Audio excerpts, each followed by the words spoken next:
Nuestros enemigos, líbranos, Señor Dios nuestro, en nombre del Padre, del Hijo, del Espíritu Santo. Amén. Siéntense, por favor.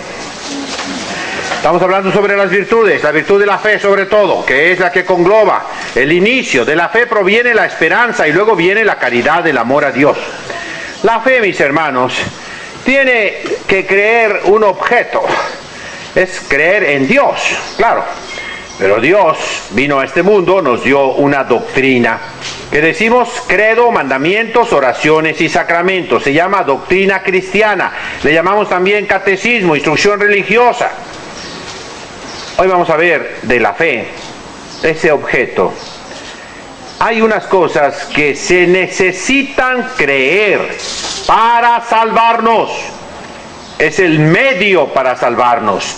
Y en el decreto que hizo hace exactamente 100 años, el año 1910, el día 10 de agosto, o el 5 de agosto me parece, exactamente 100 años antes del decreto que hizo nuestro señor arzobispo, ¿verdad?, para la primera comunión. Nuestro señor arzobispo hizo un decreto para que se prepararan bien para la primera comunión y la confirmación aquí en Tijuana.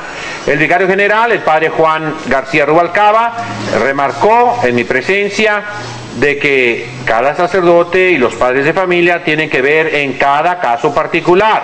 Y cuando son muchachos ya grandes, pues no obliga esa ley de 2 años, no, porque sería una carrera universitaria, 4 años para la iniciación cristiana. Nos dice San Pío X que el niño, al llegar al uso de razón, tiene obligaciones.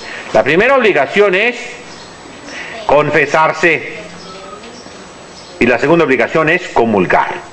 Pero si no ha hecho la primera comunión, no puede hacerlo.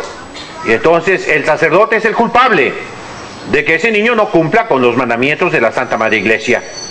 Y dice San Pío X, ¿qué se necesita para hacer la primera comunión? Que debe ser después de la confirmación, ¿oyeron? Entonces vale también para la confirmación, si tienes cabeza, ¿eh? Si no tienes cabeza, no escuches este programa, cámbiale de canal y vete a ver otra cosa en el internet, ¿eh? Pero los que quieran pensar, razona, ¿cuál es el orden de los sacramentos? Bautismo, luego confirmación y luego primera comunión.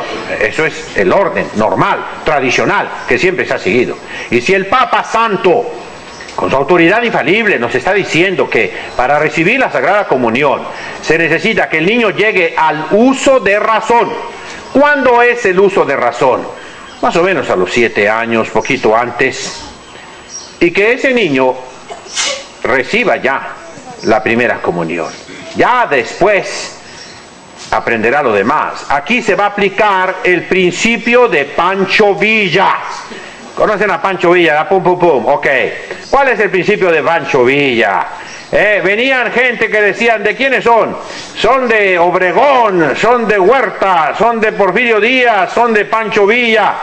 Y él decía muy fácil, a ver, todos los prisioneros que agarraron, bueno, no hay problema, si son míos, ahorita fusílenlos, después averigüen, ahorita fusílenlos, después averigüen, Entonces, aquí viene lo mismo, vamos a aplicarlo en un plan espiritual bueno, hermoso, no será de Pancho Villa, será de Porfirio Díaz, será del que tú quieras, pero nos da la idea que te quiero transmitir en este momento, El niño tiene derechos.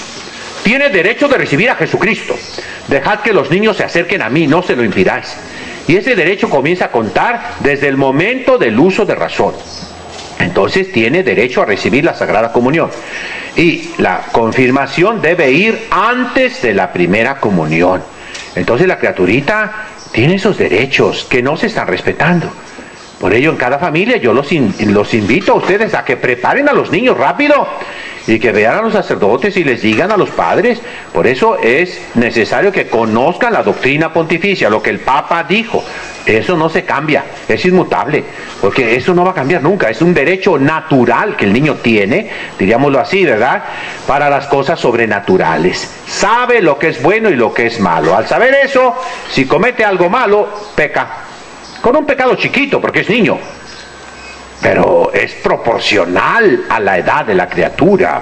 Para un niño, robarse un peso a los 5 años, a los 6 años, equivale a un adulto robarse $1,000.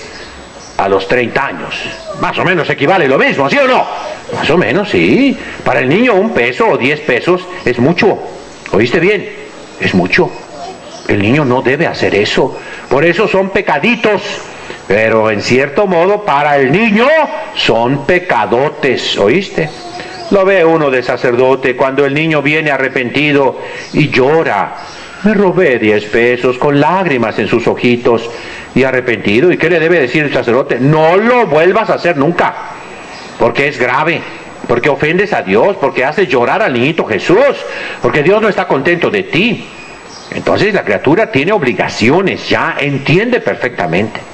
Entonces dice en ese decreto el Papa Santo, el último Papa Santo canonizado. Tenemos al Beato Juan XXIII después, pero el santo canonizado es San Pío X. Nos dice que el niño tiene obligación de saber las verdades que son medio para la salvación. Y son 4 verdades, mis hermanos, que son el objeto de la fe. Tu fe, todo lo que hemos hablado en estos días de la virtud de la fe, van dirigidos a creer estas 4 cosas. Primera cosa, que Dios existe. Segunda cosa, que Dios castiga a los malos y premia a los... Eso lo debe saber el niño. Y lo debe saber todos nosotros, ¿no? Cuarta cosa, que existe el misterio de la Trinidad. O sea, que en Dios hay Padre, Hijo y Espíritu Santo. Y la última cosa, que Dios nuestro Señor se hizo hombre. Hoy es la fiesta, cuando Cristo, nuestro Señor, fue concebido por obra del Espíritu Santo en el seno purísimo y virginal de la Santísima Virgen María. La encarnación. Entonces, ¿cuáles son las 4 verdades obligatorias que debemos creer para salvarnos? Que Dios existe, que Dios castiga a los malos y premia a los buenos, que existe Padre, Hijo y Espíritu Santo. Y por último, ¿cuál fue? A ver. Que se hizo hombre. Vamos a comenzar pues con la primera verdad. Dios existe. Esto lo tenemos dentro del corazón. Lo recibimos por el bautismo. El santo bautismo provoca en nosotros la virtud de la fe, la origina, la causa, la produce en nuestro corazón.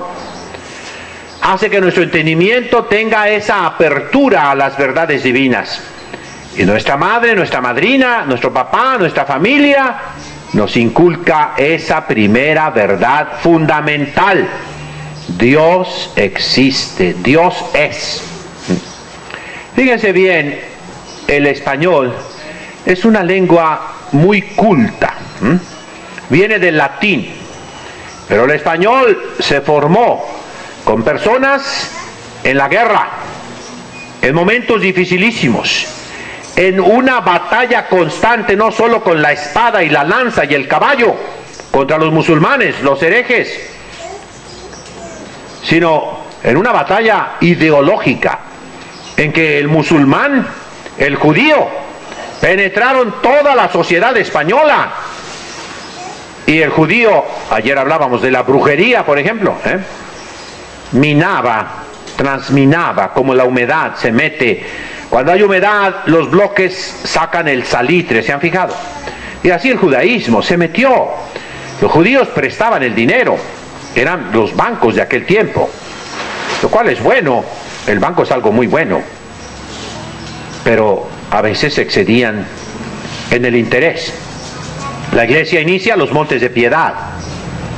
La iglesia trata de reprimir esos abusos, pero pues tristemente quedó en la cultura mexicana, en la cultura española, a una persona muy agarrada, muy interesada en el dinero, ¿cómo le dicen?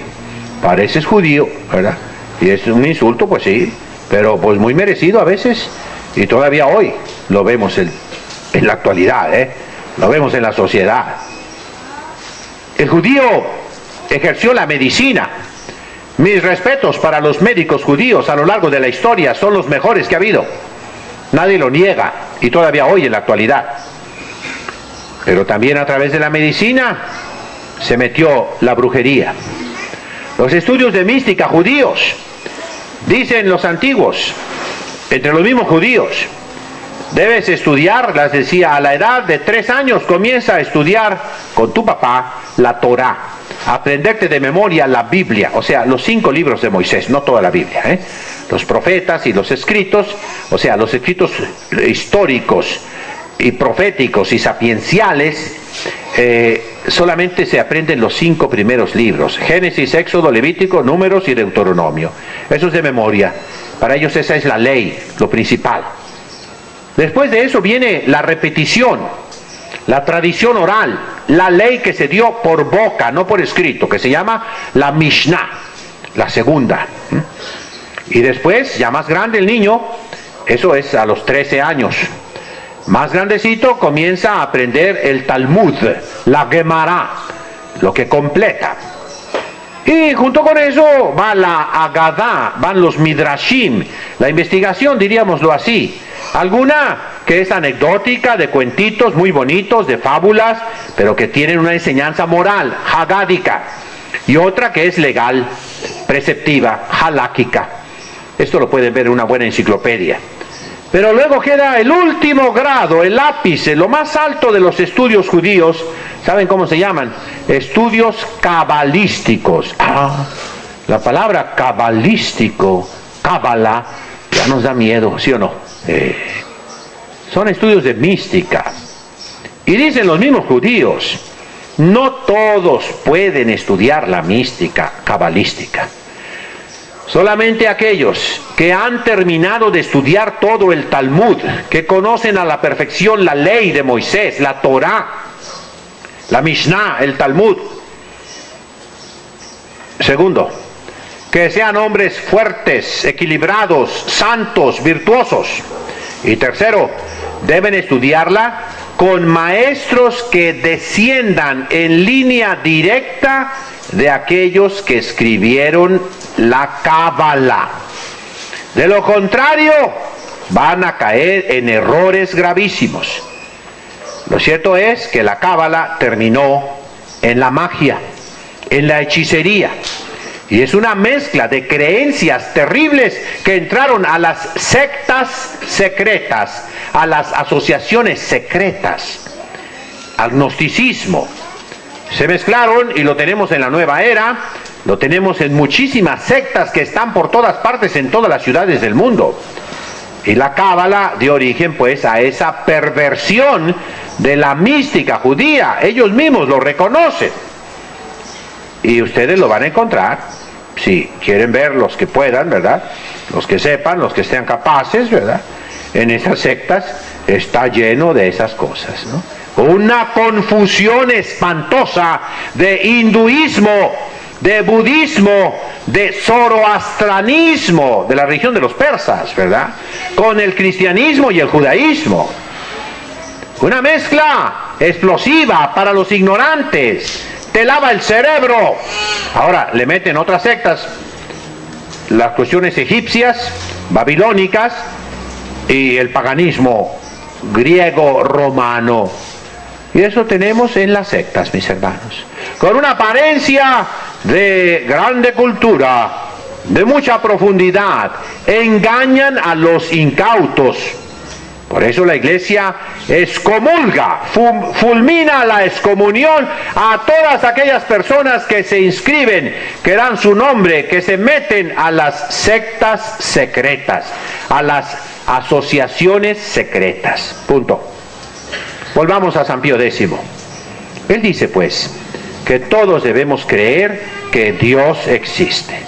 Hay un solo Dios verdadero, no son muchos. La oración más bonita de los judíos, que ellos ponen, fíjense, en las puertas de las casas judías, en el dintel o las jambas, estos son los dinteles, la pared de la puerta. Van a ver ustedes una mano o un signo o una especie de, no es amuleto, no es talismán, sino que adentro hay una cajita con un rollito pequeño donde está escrita la ley de Moisés más importante, diríamos el primer mandamiento de la ley de Dios. Se los digo en hebreo, ya muchas veces me han escuchado. Shema Israel Adonai Eloheinu Adonai Echad. Ve'ahavta et Elohecha mekol levabecha mekol meodecha mekol reoneca. Ve'shananta levaneca. Fíjense, escucha Israel, el Señor Dios es un solo Dios. Y amarás al Señor tu Dios con todo tu corazón, con toda tu mente, con toda tu inteligencia, con todas tus fuerzas. Vechananta levaneca, y lo repetirás, Shana es repetirá, a tus hijos y a los hijos de tus hijas. Y se lo repetirás cuando tú camines, cuando tú estés acostado, cuando tú estés sentado, cuando estés despierto. Día y noche se lo repetirás. El primer mandamiento, que es amar a Dios sobre todas las cosas. Y eso lo ponen allí ellos, ¿no? Entonces, ahí dice, Dios es uno solo. Uno solo. Nosotros los cristianos creemos en un solo Dios. Así comienza el credo. Credo in unum Deum. ¿Qué cosa significa unum en latín? Uno. Es como castellano. Creo en un solo Dios. Uno solo. Pero es uno y trino. ¿Qué significa trino? Ya hemos explicado miles de veces y quiero que se lo remachen ustedes. Así como tú tienes un entendimiento, una voluntad y una memoria, que son tres potencias, tres facultades distintas entre ellas. Porque el entendimiento no es la memoria. Decimos, los niños tienen mucha memoria y el entendimiento todavía no lo tienen muy desarrollado. Y nuestra voluntad puede ir contra nuestro entendimiento. Una persona que quiere comer, sabe que te hace daño, sabes, el entendimiento te dice no comas, pero la voluntad dice sí como, y como el doble, ¿verdad? Entonces, eso indica que la voluntad no es el entendimiento ni la memoria, así como el Padre no es el Hijo, ni es el Espíritu Santo. Pero mi memoria soy yo, mi entendimiento soy yo, y mi voluntad soy yo. Así, el Padre es Dios, el Hijo es Dios, el Espíritu Santo es Dios. Baste así. Ya se los he repetido muchas veces, ya los tengo enfadados tal vez con esto, ¿verdad? Pero somos imagen y semejanza de Dios. Solamente hay un Dios, uno solo. Y es Padre, Hijo y Espíritu Santo. Trino en personas, pero uno en esencia, uno en substancia. Y ese Dios verdadero es el creador del cielo y de la tierra. Ese Dios verdadero tiene una providencia, cuida de todos nosotros, es papá, es amoroso. Y ese Dios verdadero, mis hermanos, al final de nuestra vida y al final del mundo, va a juzgarnos, a los vivos y a los muertos. Esta es la segunda verdad de nuestra fe, que nos debe dar temor y miedo. Por eso decimos, Dios te está viendo. Escucha tus palabras, conoce tus pensamientos, sabe tus intenciones, registra tus acciones. Dios nuestro Señor te va a castigar si te portas mal. Tú en esta tierra puedes hacer lo que te dé la gana. Te sientes poderoso. Como dice la canción mexicana, que no deben cantar nunca, ¿eh? Con dinero y sin dinero, hago siempre lo que quiero, y mi palabra es la ley. Sí, ándale, borracho, mujeriego, haces lo que te da la gana, tienes mujeres a diestra y siniestra, a tus hijos los matas, los dejas en la miseria, dejas madres solteras por todas partes, con dinero y sin dinero haces lo que te da la gana, pero un día te vas a morir tú. Y entonces Dios te va a pedir cuenta estricta. Esta es la segunda verdad que debemos de creer y que el niño chiquito debe de saber. Dios te está viendo, aunque tu mamá no te vea, aunque tu papá no te esté mirando. No te puedes esconder de Dios, ¿verdad, Máximo? ¿Verdad, Isidro? No se pueden esconder de Dios, ¿eh? Porque Dios te está viendo. Y el niño y el adulto que se porta bien, que sigue las leyes de Dios, que cumple los mandamientos, que cumple sus deberes, va a ser premiado inmensamente por Dios nuestro Señor, que es justo juez. Pero así como decimos que va a ser premiado el bueno, también debemos decir contra todos esos locos, malos, perversos, que andan diciendo, Dios no castiga, Dios no castiga. Mentiroso, Dios sí castiga. Fíjate en el capítulo 25 de San Mateo. Apartaos de mí, malditos, id al fuego eterno reservado para Satanás y sus secuaces. Por eso fíjense, los satánicos, los hombres, los varones satánicos, se ponen un arete en la oreja izquierda. ¿Para qué? Pero el que se pone un arete se lo pone en la izquierda porque es satánico. Él no lo sabe, pero el símbolo es satánico. En el juicio final yo no quiero estar a la derecha, quiero estar a la izquierda. A la derecha van a estar las ovejas, a la derecha los cabritos grandotes, que van hacia el infierno. La tradición cristiana, debido a esas palabras de Cristo, el buen pastor que separa las ovejas de los cabritos, debido a esas palabras han representado al demonio, por ejemplo, en la lotería. La sandía, el tambor, la muerte, el diablo. ¿Cómo presentan al diablo en la lotería? Con una pata de gallo, ¿verdad que sí? Y otra pata de ¿qué? De chivo, de cabra, y una cola y unos cuernos, ¿verdad? Y su trinche, su tridente, de color rojo, de color negro, como quieras. Los italianos, cuando dan un buen café, Porfirio nos trajo ayer, gracias, el café es riquísimo, pero ¿saben cómo debe ser el café? Dicen los italianos, fíjense bien, es un disparatito, pero es interesante, dice, ¿no? El café debe ser negro como el diablo, caliente como el infierno y amargo como la vida. En Italia el café lo toman sin azúcar, Ahora ya se usa mucho el azúcar, pero antes no. Y el café italiano, ¿saben cómo es? Una tacita chiquitita, pero parece lodo, Es espeso, ¿verdad? Y es muy rico el café italiano, ¿verdad? Hay unas cafeteritas por ahí, traje yo de Italia, pero es muy sabroso. El demonio puede ser negro, rojo, pone lo que tú quieras. Pero ¿por qué le ponen la pata de cabra, la pata de chiva? ¿Por qué? Porque en el juicio está a la izquierda. Y por eso el arete de los satánicos. Y no deben ustedes permitir que sus hijos se pongan arete, por ningún motivo. Son pervertidos y traen 2 aretes. O son satánicos. Pero el hombre no se debe poner arete. Claro, los indígenas, los indios antiguos traían aretes, eso es otro asunto. Si a esas vamos, en África, por ejemplo, había hombres que se ponían una especie de horma para los labios, y tenían los labios como de pato, los habrán visto en fotografías. Bueno, si tú quieres eso, pues también ponte eso, ándale, ¿verdad? Pero no, hijos, esos no son cosas cristianas, son cosas paganas. Si ustedes ven los fakires, la palabra fakir en árabe significa pobre. Los fakires, ¿quiénes son? Esos hindúes que andan por todo el mundo dando exhibiciones. Aquí recuerdo de niño que venían a Tijuana y en el Parque Teniente Morelos, de Teniente Guerrero, se ponían vidrios y se acostaban arriba de los vidrios, agarraban unas agujas grandototas y se atravesaban el cachete así, y el brazo se lo atravesaban, yo lo veía, ¿verdad?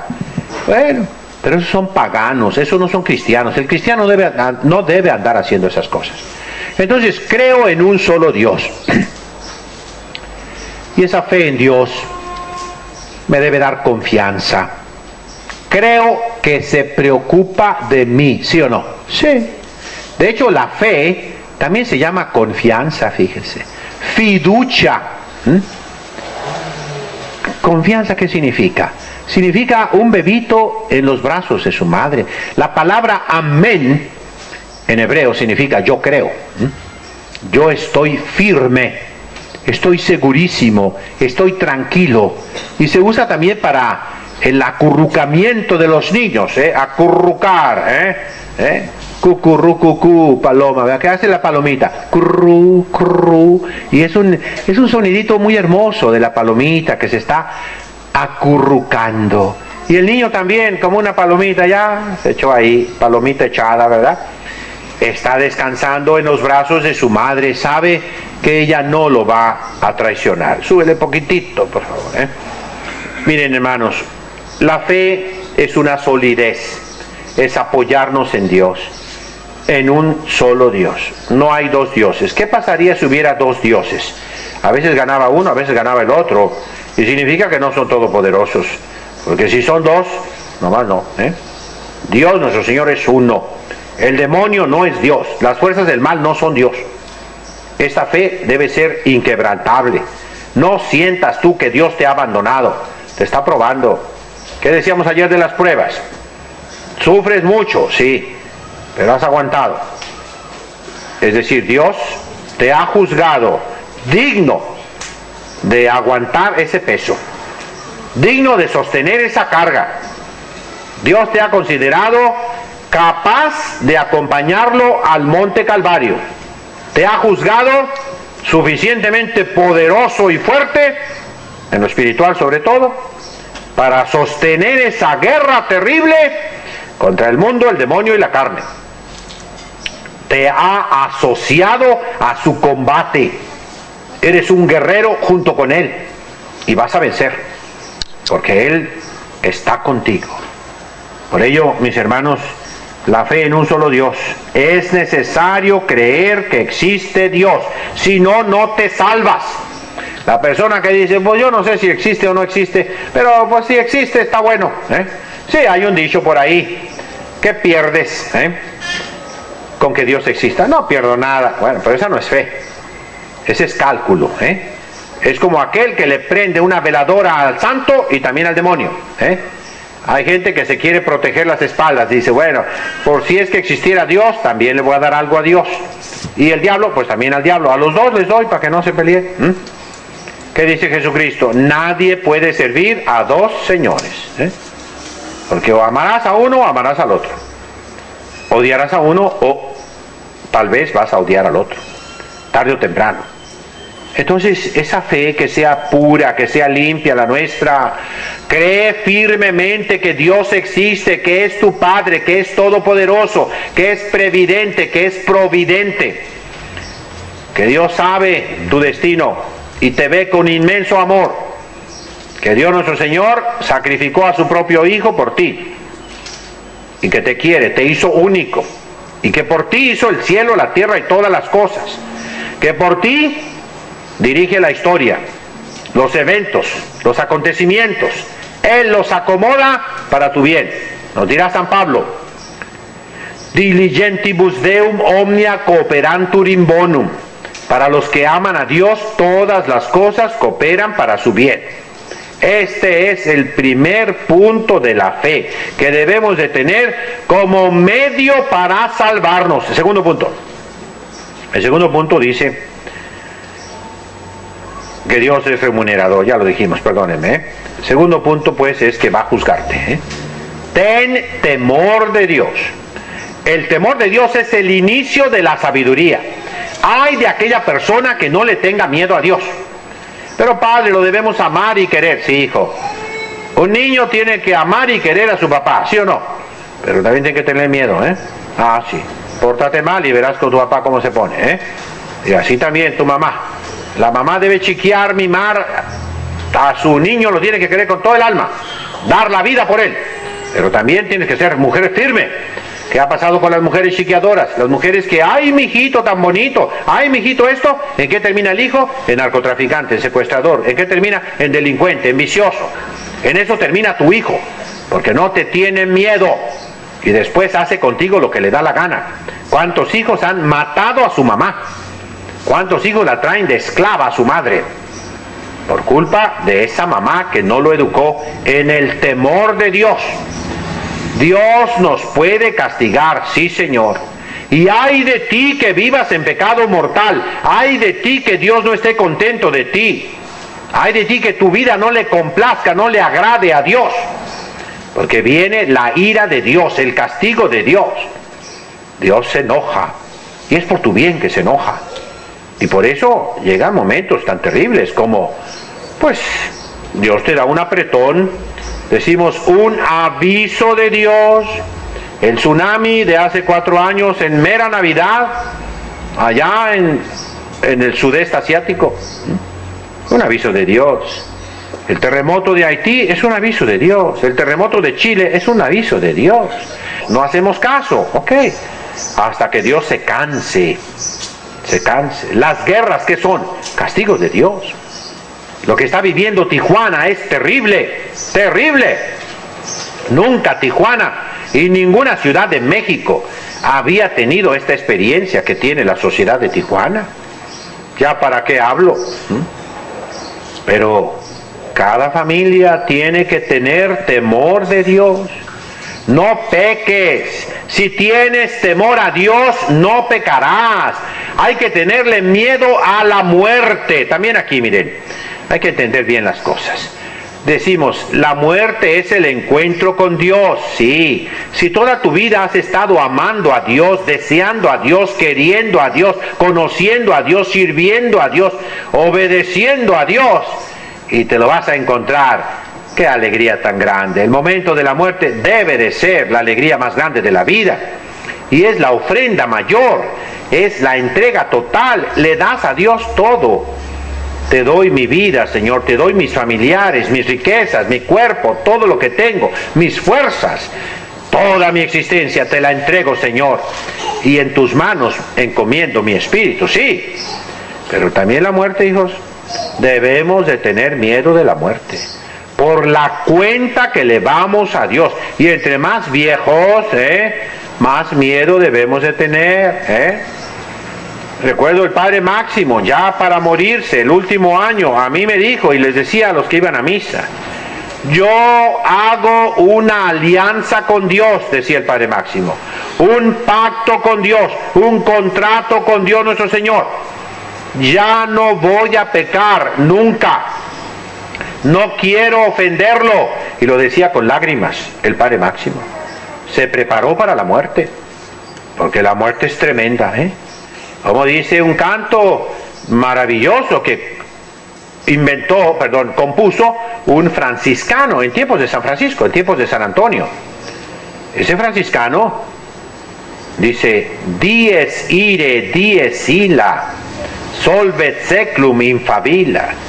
Ese día, cuando tú te mueras, es un día de ira, de coraje, de rabia, porque Dios va a juzgarte. Liber scriptus proferetur in quo totum continetur unde mundus judicetur. Un libro escrito se va a traer, en lo que está contenido todo, de donde se va a juzgar al mundo. Decimos, un poquitito, son figuras si ustedes quieren, que un ángel está apuntándonos todo lo bueno que hacemos con letras de oro. Y un chamuco con un tizón ardiendo, un carbón, está apuntando todo lo malo que estamos haciendo. Y se van a comparar esos libros el día del juicio. Se nos habla de una balanza que tiene San Miguel Arcángel. Y en esa balanza se van a poner tus obras buenas aquí y tus obras malas acá, a ver cuál pesa más. Y si las obras malas pesan más, te vas al infierno. Es una manera de hablar, mis hermanos, pero es cierto. Dios va a juzgarnos. Y un buen juez va a ver todo, lo bueno y lo malo. Pero decimos nosotros, fíjense bien, la misericordia de Dios es infinita. Dios, dice en la Biblia, Erek afain verrab gesed. Erek significa largo de misericordia. Rab gesed, y grandísimo en la gracia. Él tiene gracia para todos, pero necesitamos pedirle perdón. Necesitamos arrepentirnos, necesitamos acusar nuestras culpas con el confesor y hacer la penitencia. Reparar el daño que hicimos. Los castigos pueden ser medicinales, vindicativos, pueden ser preventivos, deterrentes. Vamos a ver, un castigo medicinal. El muchacho no fue a la escuela. Como castigo medicinal, no vas a ver televisión, te vas a poner a estudiar toda la tarde, toda la noche, no te voy a dar cenar hasta que entiendas que no vuelvas a hacer. Y eso te va a servir a ti, porque vas a aprender más. Un castigo deterrente. Fue famoso en Sinaloa en aquellos tiempos, por los años 70, que asaltaban camiones de pasajeros. Y comenzaron a aparecer en los postes colgados con un letrerote: asalta camiones. Y se acabaron los asaltos. Eso se llama una pena deterrente. La pena de muerte es deterrente, para que nadie lo vuelva a hacer. Hay penas deterrentes menores, por ejemplo, cortarle las manos a una persona. Los musulmanes así hacen. Robas la primera vez, te cortan la mano derecha. Robas la segunda vez, te cortan la mano izquierda. Vuelves a robar, yo no sé cómo le hagas, ¿verdad? Pero a lo mejor con los bracitos, ¿verdad? Te cortan la cabeza, ¿oíste? Y se acabaron los ladrones. A una persona, pues, se le pueden aplicar esas penas. A lo largo de la historia se han hecho, ¿eh? Ahora no es el tiempo, claro. No son los momentos de hacer esas cosas. Yo no estoy diciendo que lo hagan, los que me están oyendo. No digan, Monseñor Puente dijo que le corten la mano. No. Simplemente te doy el ejemplo histórico de lo que es una pena deterrente. Todo mundo que ve un manco dice, ay, pues yo mejor no robo, porque me van a cortar la mano. Hay una película que se hizo en los años 60, Adiós a África. Si la pueden ver, se las aconsejo. Es cruda, terrible. Pero son documentales de cómo estaba la situación de África después de la independencia de todas esas colonias francesas, inglesas, portuguesas que había en África. Terrible desorden. Y ahí se muestra un montón de manos y se ve en la película cómo le están cortando las manos a la gente. Horrible, ¿eh? Dios nuestro Señor a veces manda penas deterrentes. Que todos decimos, mira hijo, no hagas lo que... Fíjate lo que le pasó al muchacho ese. No lo hagas tú. No lo hagas. Fíjate lo que le pasó a esa muchacha. No lo hagas tú. Y sí, la gente se frena un poquito. Hay penas que son vindicativas. Tú robaste $1,000, vas a pagar $10,000 y vas a la cárcel. Es tomar venganza, pero vindicativo no es la venganza en el sentido estricto, sino que es una multa para que aprendas tú y aprenda la sociedad que no debes defraudar, que no debes robar, que no debes mentir. Se te castiga más duro. Pero si yo nomás robé $1,000, pues vas a pagar 10,000. Pero no es justo. No, sí es justo. Rete que es justo, para que aprendas a nunca, jamás volver a robar ni siquiera un penny. Y sirve, mis hermanos. No a todo le sirve, pero a la mayoría sí le sirve. Dios nuestro Señor, pues, también da penas en esta vida. Y son todas llenas de amor y misericordia, aún la pena de muerte. La pena de muerte hace que una persona se arrepienta, entienda, acepte que hizo mal y ofrezca todo lo que está sufriendo y lo que va a sufrir en ese momento de la condena, de la sentencia, de la ejecución. Y nos dice la Iglesia que si se arrepiente se va derechito al cielo. ¿No sabían esto? Ya se los he dicho, ¿eh?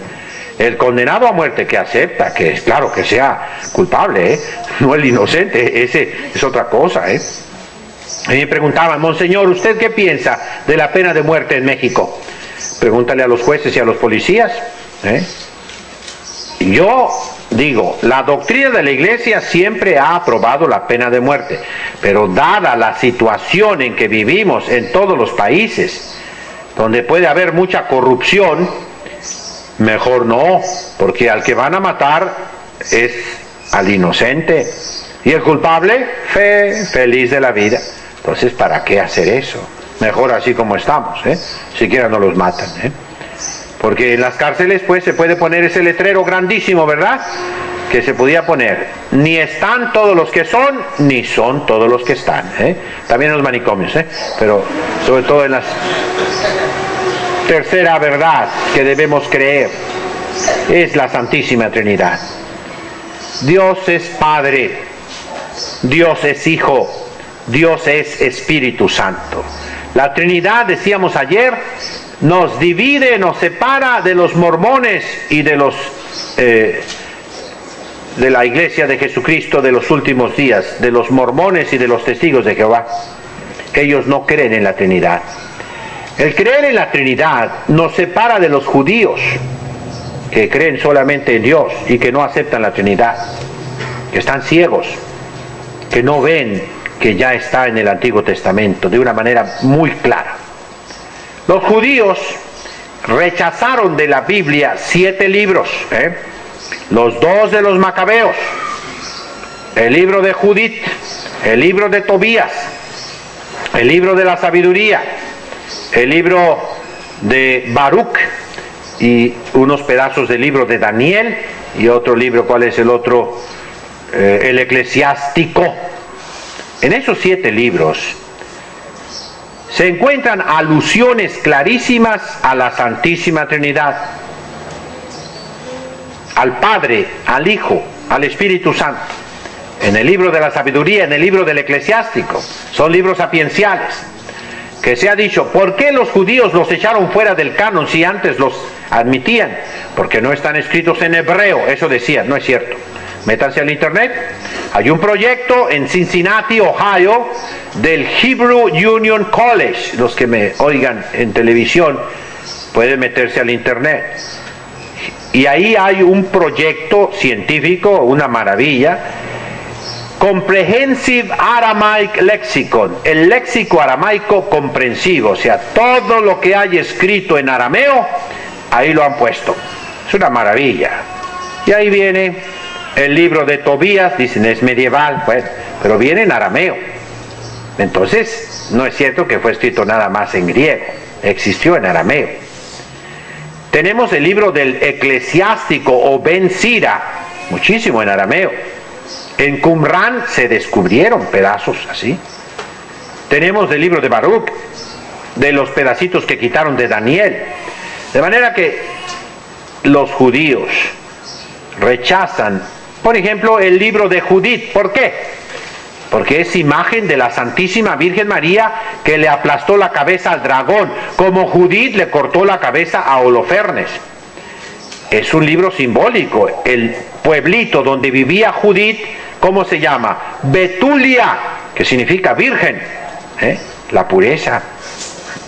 Si vemos el himno de los 3 jóvenes en el horno de Babilonia, ahí se habla de Padre, Hijo y Espíritu Santo, y es una tradición antiquísima en la iglesia, en la liturgia.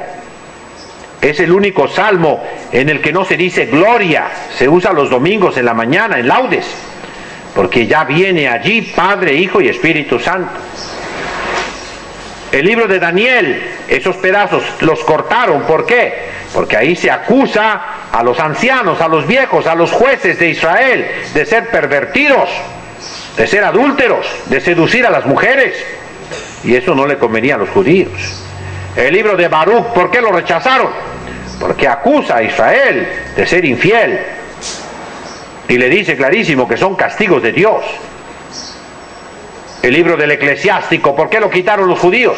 Y también los protestantes, Los protestantes siguieron a los judíos con Lutero. Porque era el libro de catecismo para preparación al bautismo. La palabra lo dice, eclesiástico.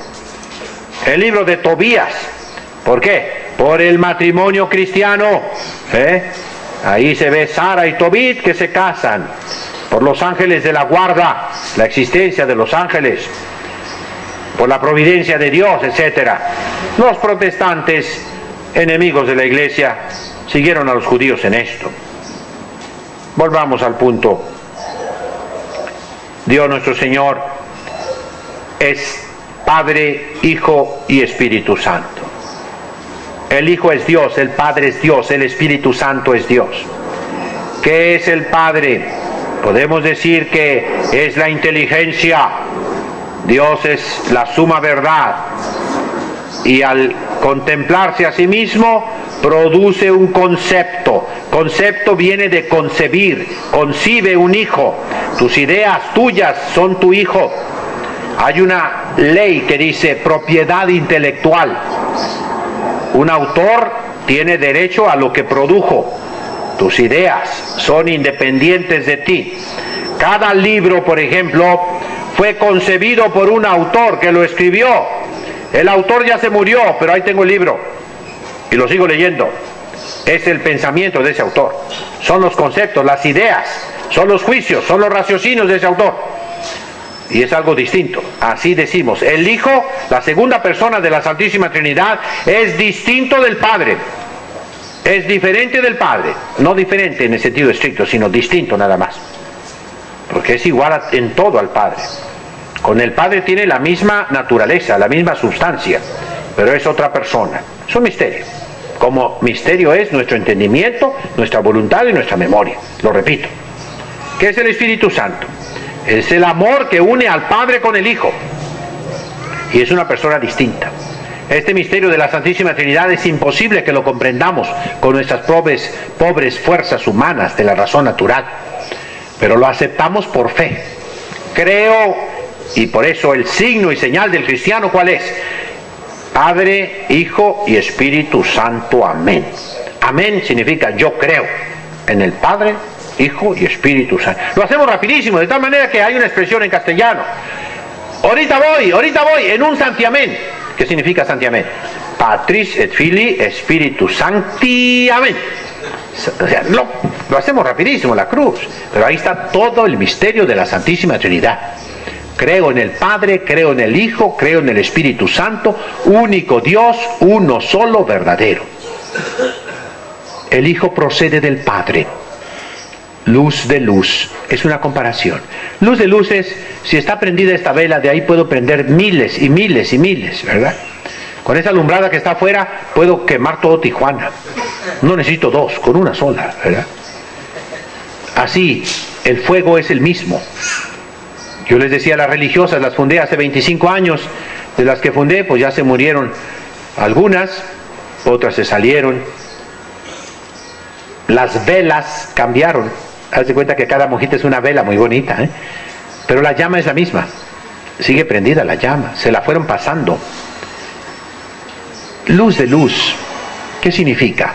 Que el Hijo es eterno como el Padre. Todopoderoso como el Padre. Omnipresente como el Padre. Omnipotente. Todopoderoso como el Padre. Previdente. El Espíritu Santo también. Hay 3 operaciones ad intra y 3 operaciones ad extra del Padre, del Hijo, del Espíritu Santo. Las que son ad intra son propias. El Padre engendra al Hijo y expira al Espíritu Santo. El Hijo es engendrado por el Padre y expira al Espíritu Santo. El Espíritu Santo es expirado por el Padre y el Hijo. ¿Qué cosa es expirar? Cuando una persona muere, muchas veces se oye un respiro. Como que echa fuera el último respiro. Se llama ya expiró. Respirar es sacar y entrar. Inspirar es llenarte de aire, de oxígeno, ¿verdad? Estás inspirado. Expirar significa soplar, pues. El Padre como que sopla al Espíritu Santo. El Hijo también. Y añadió la Iglesia en el credo, en el símbolo niceno-constantinopolitano, a diferencia de los ortodoxos, o sea, de los bizantinos, la palabra filioque. El Espíritu Santo procede del Padre, filioque, y del Hijo. Los ortodoxos dicen nada más del Padre, pero es lo mismo, o sea, en sí es la misma fe. La formulación es un poco diferente. Comenzó en España, después en Francia, de esta manera para hacer más claro que el Espíritu Santo proviene del Padre y del Hijo. El Padre, el Hijo y el Espíritu Santo tienen operaciones ad extra, hacia afuera. La creación, ¿quién la hizo? ¿El Padre? No, el Padre, el Hijo y el Espíritu. Fíjense bien, en el Génesis dice, Dios hizo el cielo y la tierra así. Bereshit bara Elohim et hashamayim ve et haaretz. En el inicio creó Dios el cielo y la tierra. Ve haaretz hayetá tohu babohu. Suena feo, ¿eh? Pero la tierra era un caos y una confusión. Dice, ve ruach Elohim merrajefet al pnei hamaim. Pero se fijen que se pronuncia como en la película de la Pasión, ¿verdad? Yo gozo de esa película, la puedo ver 1000 veces, ¿verdad? Por el arameo sobre todo. Ruach, ¿qué es Ruach? El Espíritu. Elohim, de Dios. Merrajefet, revoloteaba sobre las aguas. Entonces, ahí vemos, el Padre creó, sí. Pero ¿cómo lo dijo? Dios dijo, hágase la luz y se hizo. Dijo es palabra. Pronunció una palabra. La palabra de Dios es el Hijo, la segunda persona. Y el Espíritu Santo es la tercera persona. La creación es común a los tres. La providencia es común al Padre, al Hijo y al Espíritu Santo. La santificación es común al Padre, al Hijo y al Espíritu Santo. Somos templos vivos del Espíritu Santo, sí, pero el Padre, el Hijo y el Espíritu Santo vienen a vivir en nosotros. La redención no es obra únicamente del Hijo, no. El Padre, el Hijo y el Espíritu Santo nos redimieron.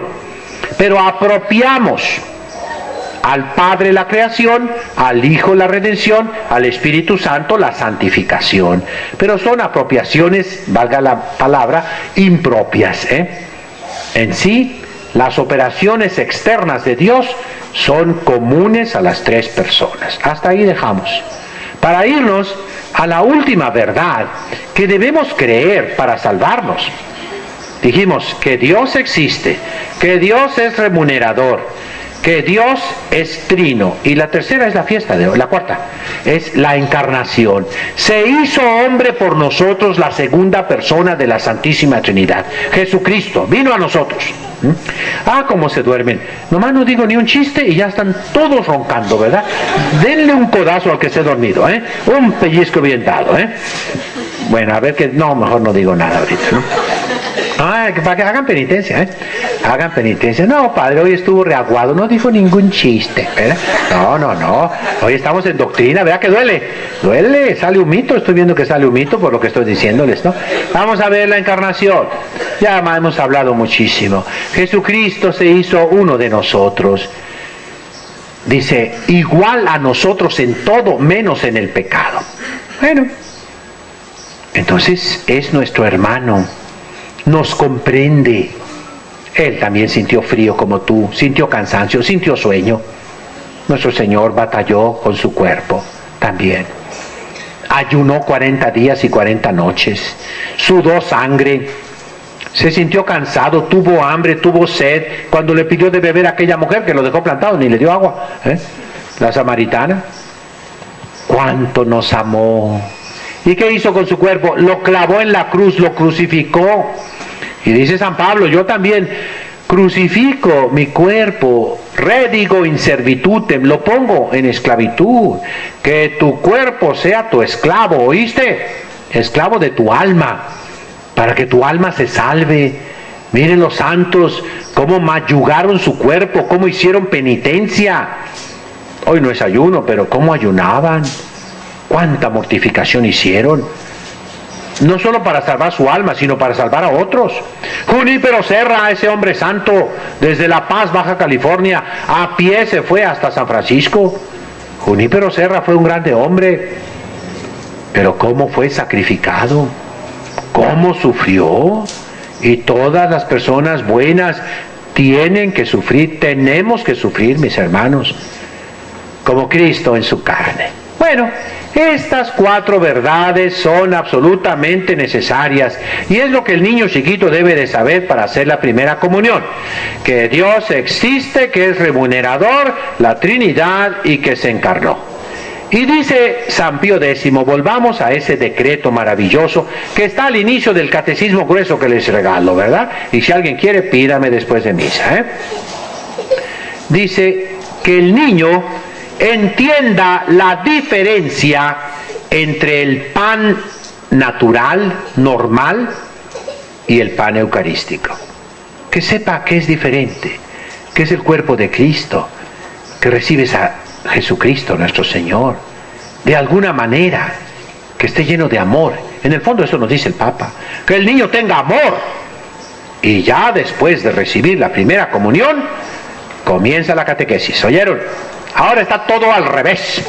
Y por eso están las cosas como están. Aquí se aplica otra vez el principio de Pancho Villa. Primero que haga la primera comunión y luego que venga el catecismo. Qué incómodo se siente. Por un lado, miren, hijos, yo comprendo a esos sacerdotes y obispos que en todo el mundo ponen tantos requisitos porque dicen, es que si le das la primera comunión, ya nunca va a regresar la criatura. Y es cierto. En muchos casos nunca vuelven esas criaturitas. Y por eso se trata de darles mucho catecismo, muchos requisitos, para que una vez que hizo la primera comunión ya vuele y se vaya. Pero ¿qué debemos hacer nosotros? Primero, lo que propongo, y que ojalá quede grabado y se repita miles de veces. Comienza el catecismo, la mamá en la casa, a los 3 años, a los 2 años, entiéndelo. Comienza a enseñarle al niño a rezar y que repita el catecismo, las preguntitas del catecismo, sí se puede, desde chiquitito. A repetirle y repetirle. Ese es el trabajo de la abuela, de la madrina, de la tía, de la hermana, de la mamá. Pero si la mamá trabaja, a veces sin verdadera necesidad, tu hijo no le van a enseñar en los kinders, no, en la escuela menos. Y aunque lo mandes a la escuela católica, no, hija. Es obligación de la mamá y del papá. El papá también. Fíjense, los judíos, ahí la mamá no entra. El papá es el que le enseña al niño. Y es una obligación. Hasta los 12 años, como el niño Jesús en el templo. Entonces el papá dice, Bar Mitzvah, ese muchacho ya sabe todo. De aquí en adelante, él es responsable. Yo ya cumplí. Pero eso sí, desde los 3 años estuvo duro. El papá, todos los días. Y eso falta aquí. Por eso tampoco hay amor al papá. ¿Qué decía yo en una conferencia? Lo que en México decía un literato. En México hay abundancia de madres y ausencia de padre. Y es cierto, un poquito. Tan abnegadas, tan santitas, tan todo, pero tan tontitas. Y que no exigen, no le exigen a la criatura. Y también con el marido. Me acuerdo de una viejecita una vez hace muchos años, ya se ha de haber muerto la viejecita, ¿no? El marido la pateaba, la golpeaba, todavía de vieja, Y yo le di una buena regañada al marido y a ella y todo, y ella llorando porque insulté a su marido, según ella, lo puso a defender al marido, ¿no? Ay, mujer santa. Y ella me dijo, es que mi mamá me dijo que Dios y hombre, o sea, Dios y hombre verdadero, así lo interpretaba, que está Dios y el hombre, y el hombre le dio una vida de perro y la señora, el hombre, ¿no? No, burra, no, señorita, hay que ser inteligentes. El niño necesita a la mamá, una mamá serena, tranquila, y el papá debe cumplir sus obligaciones. No está bien que la mujer trabaje fuera de casa, porque el niño no va a aprender nunca la ley de Dios, y sigue la cadena, el círculo vicioso. El hijo va a repetir la misma historia del papá y de la mamá, tristemente. Esa es la primera medida, que se le enseñe desde pequeñito. Segundo, que hables con los sacerdotes, que vayas a misa los domingos. La segunda medida es esta, miren. No se puede hacer cursos prematrimoniales antes de la confirmación, antes del bautismo, antes de la primera comunión, antes de todo. Un curso de 2 años, de 1 año, de 6 meses, de tantas pláticas, que venga, que vaya. Un retiro, que vengan aquí. No. ¿Dónde se instruye a la gente? Respóndame, ¿dónde? En la misa los domingos. Pero si el sacerdote se la pasa dando avisos, pues no, eso no es instruir a la gente. Si el sacerdote se la pasa dando regaños, o diciendo tonterías, o hablando de política, muy mal hecho el sacerdote, muy mal hecho. El sacerdote tiene que ser un orador, tiene que saber retórica, oratoria sagrada, tiene que ser un hombre instruido, ilustre, una lumbrera, sí señor. Para eso lo mantuvo la iglesia y le pagó los estudios por años y le dio de comer para que saliera un sacerdote apto, capacitado, hábil, conocedor de su materia. ¿Cuál es la materia del sacerdote? Dios. Que conozca la doctrina cristiana. Y el sacerdote debe saber hebreo y griego y latín. Lo manda el Concilio Vaticano II. Y el sacerdote tiene que ser un hombre que conozca la filosofía a fondo, no nomás la historia de la filosofía. La filosofía no es saber lo que dijeron los filósofos.